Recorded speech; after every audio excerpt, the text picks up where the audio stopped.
Bukod ho sa bilang sa boto, siyempre dito po sa impeachment ay yung binabanggit ho dyan ay numbers game.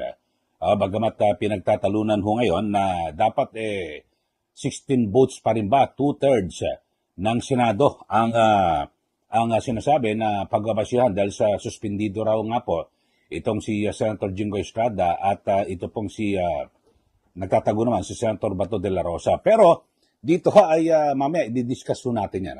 Kasi pinag-uusapan yung kung 16 votes ay gagawin 15, kung gagawin mong 15, dapat bumaba rin yung yung threshold sa mag-absuelto. Kung dati ay siyam, 9 votes, absuelto, 7 votes na lang. 'Di ba, para patas. Pero eto ho muna mga kababayan. So kung delikado ho sila sa numero para makonvict ito pong si VP Sara Duterte, sa unang sigwada pa lang ho dito sa pre-trial conference sa impeachment case laban po kay VP Sara Duterte ay may mga report na ay kumain ng alikabok at kinain ng buhay ng lead counsel ni VP Sara na si Attorney Sheila Sison.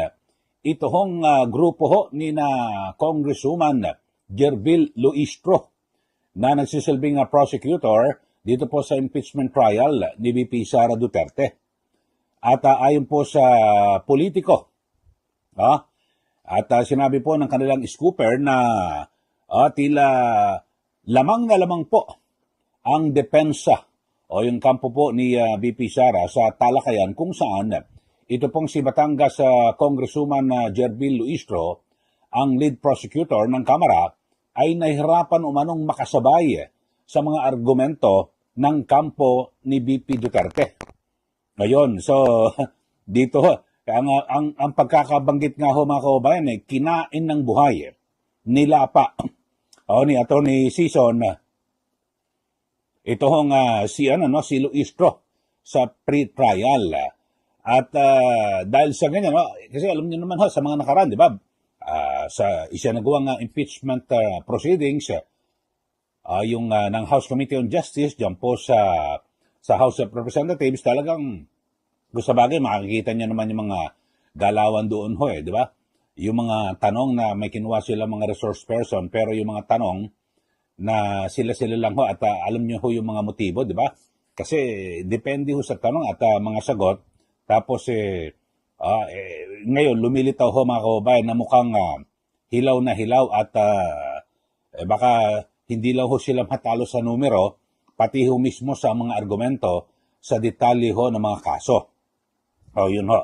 At dahil dito ay naiulat na umeksena na po yung private prosecutor na kinuha po ng House of Representatives. Ito pong si Attorney Lorna Kapunan sa mga diskusyon. So umano na ho, sumingit na ho.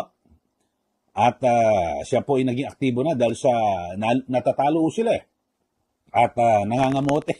Ito raw pong sina Jerbil Luistro.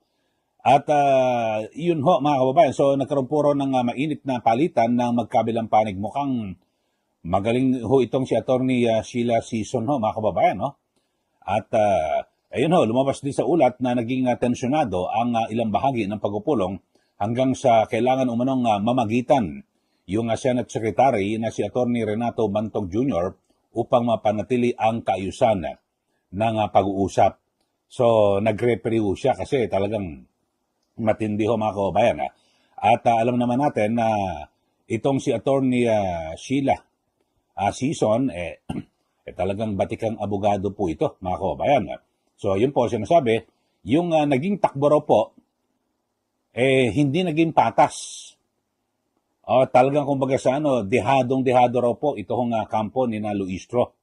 At parang ang sinasabi mukhang kulang ho sa paghahanda yung kampo po ni Congresswoman Luistro at kaya't mukhang madidihado sila. So yun nga ho, ulitin ko lang ho, sabi ho, sakto ng pagkakasabi ng scooper ng politiko ay kinain ng buhay ni Attorney Sison ito pong si Luistro sa pre-trial. So yun po, at sinabi pa ho na hindi raw po handa ang kampo ng prosecution sa mga argumento ng depensa. At yun ho, kaya nga kinakailangan na raw po na umiksena ito po si Atty. Kapunan at nauna nang iniulat naiulat sa media ho mga kababayan na 'di ba uminit po ang tensyon sa gitna ng pagpupulong kaya't namagitan na po itong Senate Secretary. Si Sison, para po sa kaalaman ng ating mga kababayan, ito po si Atty. Sheila Sison ay naisang partner sa Fortune, Narbasa at Salazar Law Firm. Talagang ito, mabibigat ho itong mga itong law firm na ito na magdedepensa kay VP Sara. Ang inuulat na tanging miyembro po ng legal team ng Vice Presidente na aktibong lumahok sa mga diskusyon sa naturang conference na isinagawa bilang paghahanda sa impeachment trial na nakatakdang magsimula sa July 6. Siguro ang ginawa ho na strategy ho nito hong Fortune Narbasa and Salazar Law Firm, yung defense team ni VP Sara Duterte, total mga nakaharap naman doon at siyempre ang pinaka-lead prosecutor ay ito pong si Congresswoman Jerbil Luistro. So babae na rin ang pinaharap mga kababayan. Kasi marami ho, grupo ho ito, yung defense team ni VP Sara. So sige, ang nanguna sa prosecution ay babae. So babae rin po ang ipinantapat. Ito pong si Atty. Sheila Sison dito po kay Congresswoman Jerbil. So lumitaw mga kababayan na siguro ay maaaring kinalawang na ho o kapos po sa experience sa pagiging litigator nito pong si Congresswoman Luistro. Kaya yun ho ang nangyari. At ito ho, mistulang nagpahiwatig ito pong si Atty. Kapunan tungkol sa mainit na naging takbo ng pulong nang maikling makipag-usap siya sa mga mamahayag. Pagkatapos po ng sesyon, di ba, yung pre-trial. Ang sabi niya ho, di ba, na-interview siya ako. May period ako ngayon, mainit ulo ko. Pabirang pahayag ni Atty. Kapunan. So, yun ho mga kababayan. At sa panig naman ng prosecution, ay kinilala po ni Lanao del Sur Representative Zia Alonto Adjong na nagkaroon nga po ng mainit ng palitan ng pagpupulong. So, kanyang kinukumpirma na nagkaroon po ng talagang matindihong balitaktakan. At sabi niya, karaniwan naman daw yan sa pre-trial conference, ayon po kay Adjong, kaya may mga pre-trial conference, kaya nga raw may ganyan para mapag-usapan at mapagkasunduan kung ano-ano yung mga usapin. Ang maaring tanggapin, alin ang pagtatalunan ng bawat panig, at kung ano ang isasama sa mga talakayan ng impeachment court sa mismong paglilitis. At batay po sa napagkasundo ang schedule sa conference, ay inaasahang magsusumite ang magkabilang panig ho ng kani-kanilang komento hinggil sa proseso ng yung stipulation bago sumapit ang June 22 habang hindi pa naresolbang issue naman na tatalakayin ng impeachment court sa June 25. Yun ho. At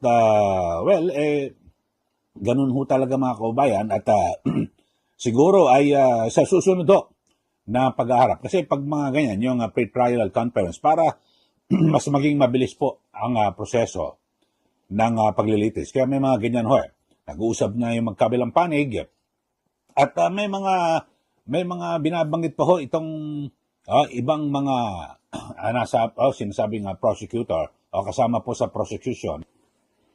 Ito ho, kung kinain ng buhay, ito hong si Luistro, pero meron namang binabanggit, ito hong si Kabataan Party List Representative Rene Co, na tunuglata raw po ang isinumiting pre-trial brief ng kampo ni VP Sara Duterte para po sa kanyang impeachment. At bilang tagapagsalita, itong si Co, dyan po ng House Prosecution Team, binatikos po ni Rep. Co ang depensa ng Vice Presidente dahil sa mga sumusunod. Kulang daw po sa sustansya. At ayon po kay Rep, walang laman at puro general denial o pangkalahatang pagtatanggi lamang ang nakasaad sa dokumento. At hindi raw po direktang sinagot ang mga akusasyon na bigo umano ang kampo ni VP Sara na magbigay ng malinaw na paliwanag sa mga issue tulad po ng maling paggamit ng confidential funds. Tapos ay ubos oras daw ho, duliin tactics. Pinunanyari yung tila pag-asa ng depensa sa mga teknikalidad sa halip na harapin at sagutin. So ito ho yung mga nakita ho ni Congresswoman, Representative Rene Co. At sabi niya, kung yung pre-trial brief lang ang pagbabasyan, tunog lata ang depensa. So wala raw po masyadong maisip na aasahan ang publiko sa mismong trial proper. So yun po yung kanyang pahayag. Pero bilang spokesperson, kilalanin nga ho natin ito pong si Representative Rene Co, mga kababayan. Kasi yung kanyang mga pananalita parang yung alam niyo ho, yung mga magagaling ho ng mga abogado. Hindi ho agad binubuhos yan hindi po tumotodo, kaya sasabihin ako tunog lata. Nako, mahina pala, wala palang walang laman yung depensa, yung defense team ni VP Sara. Pero hindi niya alam to, Fortune Narbasa Salazar Law Firm. Nako, hindi niya kilala ho ito. Ito, para po sa kaalaman ninyo. Isa pong abogado, ito pong si Kabataan Party List Representative Rene Co, Attorney Rene Co Luis Manda Co. At siya po ay siya po ay nagtapos, graduated cum laude with a degree in political science mula po dyan sa University of the Philippines, Diliman. At siya po ay nakakuha ng Juris Doctor from the UP College of Law. At siya po ay nakapasa sa bar noong 2023. So 2026, 3 taon pa lang ho ito na 2 kalahati o magta-3 taon pa lang ho ito na naging abogado. Itong si Rene Co, Attorney Co. Pero binambagit niya ho, talagang kumbaga sa kung pintasan niya. Ito hong defense team ni VP Sara ay tunog lata. Paano ho kaya kung buweltahan naman siya? Itong si Attorney Rene Co, Kabataan Party List. Buweltahan na, Attorney Co, may naipanalo ka na bang kaso? Ano na ba ng mga naipanalo mong kaso nung ikaw ay abogado? Di ba yung mga ganun ho, mga kababayan Pero ako sa tingin ko, talagang strategy ho yun. Ako, tagal ko na rin na nag-cover ho sa ganyan mga impeachment trial dito po sa ating bansa. Kaya lang, ang ganda ho ng takbo Kaya lang nahaluan lang po ng mga report na usap-usapan na nagkakabigayan. Di ba? Yung kay Chief Justice Corona, ang sinasabi, di ba? Di umano, pinagbibigyan ng 50 million pesos nabunyag na ho yan, yung bawat senador na bumoto na pondo para sa kanilang proyekto. Tapos yung kay Era Estrada naman, may nag-walkout tapos nauwi sa EDSA 2. Yun ho, mga kababayan. So, pero kung talagang pagbabasihan lang ho yung mga argumento at talagang bubusisiin ng gusto yung bawat issue, talagang tama nga ho yung report na yan, yung kwento ng politiko na kinain ng buhay. Ito pong si Congresswoman Jerbil Luistro. Kaya lang spokesperson lang ho kasi itong si Attorney Rene Co. Sana doon din ho siya at kumatawan din siya at bilang prosecutor para malaman niya at makaharap niya itong si Attorney Sheila Sison. Di po ba?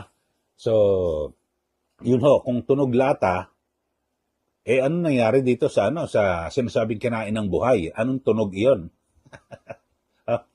Kayo, ang masasabi niyo? Anong tunog? Anong klaseng tunog? Na sinabi ho kinain ng buhay.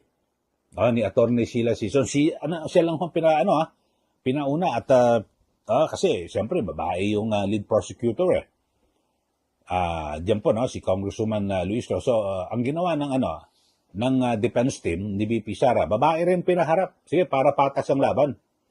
Di ba? Sige. Pareho kayo at magbalitaktakan. Tapos mukhang alam na yun nga, ang sabi kinain ng buhay, sumaklolo na po itong si Attorney Lorna Kapunan. Yun po, at talaga nagkaroon po ng mainitang pagtalo base rin po sa mga report. Bagamat kasi ito hong pre-trial conference ay hindi po ito bukas sa publiko. So, yun ho. Okay, so kayo, ano ba sabi nyo ho rito mga kababayan? At parang kung dito sa pre-trial, ang sinasabi, nakaungos daw po. At nagkaroon po ng bentahe ito pong defense team ni VP Sara Duterte, kinain ng buhay ni Atty. Sheila Sison, ito pong si Congresswoman Jerbil Luistro, na talagang laging grabe yung mga suot, pang sona at mga pangmalaki ng event eh. Lagi ganun ang suot Ano ba yun? Parang si dating First Lady Imelda Marcos, di ba? Kung magsuot, di po ba? Siguro idol niya ho yan. Sige, magbigay na po kayo ng comment dito po sa ating channel, yung ating pinag-uusapan, at base po sa unang bugso, no? At unang yugto, first round ay sa pre-trial ay naungusan ng depensa. Ito hong prosecution at base rin ito sa kabila ng mga report na sa numero, mukhang mahihirapan din daw po na makakuha